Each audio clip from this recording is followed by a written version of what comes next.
കേരള ബ്ലാസ്റ്റേഴ്സിന്റെ പുതിയ പരിശീലകൻ ആരാണ് എന്നതിനെ ചൊല്ലിയുള്ള ചർച്ചകൾ പോഞ്ഞുകൊണ്ടിരിക്കുന്ന സാഹചര്യത്തിൽ ഫീൽഡ് വിഷന് നമ്മുടെ ഇവാൻ ബുക്കോമാനെ വെച്ച്, അതായത് ബ്ലാസ്റ്റേഴ്സിന്റെ പഴയ പരിശീലകൻ ഒരു അഭിമുഖം നൽകിയിട്ടുണ്ടായിരുന്നു. അതിനകത്ത് അദ്ദേഹത്തിന്റെ വാക്കുകൾ വെച്ചിട്ട് കേരള ബ്ലാസ്റ്റേഴ്സിനെയും ആരാധകരെയും ബാഡ്ജിനെയൊക്കെ അദ്ദേഹം സ്നേഹിക്കുന്നുണ്ടെങ്കിൽ പോലും ഇങ്ങോട്ടുള്ള തിരിച്ചുവരവിന്റെ സൂചനകൾ വളരെ കുറവാണ് എന്ന് വേണം മനസ്സിലാക്കാൻ. കാര്യം എന്താണെന്ന് വെച്ചാൽ, ഈ ഒരു മാനേജ്മെന്റ് തന്നെ പുറത്താക്കാൻ തീരുമാനിച്ച സാഹചര്യത്തിൽ ഞാൻ തൽക്കാലം വേറെ ക്ലബ്ബുകളുടെ പദവിയൊന്നും ഏറ്റെടുക്കാതെ എൻ്റെ കുടുംബത്തിനോടൊപ്പം വിശ്രമ ജീവിതം ആഘോഷിക്കാനാണ് തീരുമാനിച്ചത്. കാരണം 1996 ശേഷം ഞാൻ എൻ്റെ ഫാമിലിക്കൊപ്പം അധികം സമയമൊന്നും ചിലവഴിച്ചിട്ടില്ല, അവരോടൊപ്പം ചിലവഴിക്കാൻ ആഗ്രഹിക്കുന്നു എന്ന് പറഞ്ഞു.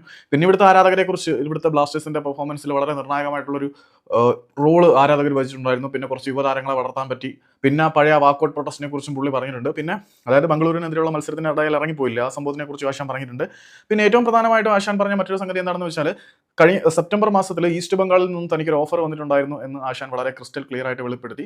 പക്ഷേ ആ ഒരു ഓഫർ അദ്ദേഹം സ്വീകരിച്ചിരുന്നാൽ ISL ക്ലബ്ബുകളിൽ നിന്ന് വന്ന ഓഫറിനെ കുറിച്ച് പറയുകയായിരുന്നു. അദ്ദേഹം ഈസ്റ്റ് ബംഗാൾ സെപ്റ്റംബറിൽ വളരെ മനോഹരമായിട്ടുള്ള ഒരു ഓഫറുമായിട്ട് തന്നെ സമീപിച്ചിരുന്നു. പക്ഷേ താൻ അത് സ്വീകരിക്കാൻ തയ്യാറായില്ല. പിന്നെ ഒരു പരിശീലകൻ ഒരിക്കലും തന്റെ ഫിലോസഫിയിൽ മാറ്റം വരുത്താൻ ആഗ്രഹിക്കില്ല. അങ്ങനെ കുറച്ച് കാര്യങ്ങളൊക്കെ പറഞ്ഞു. ഇപ്പോൾ ചാർജ് തീർന്ന് ഓഫ് ആവും. അതുകൊണ്ടാണ് ഞാൻ വേഗത്തിൽ പറയുന്നത്.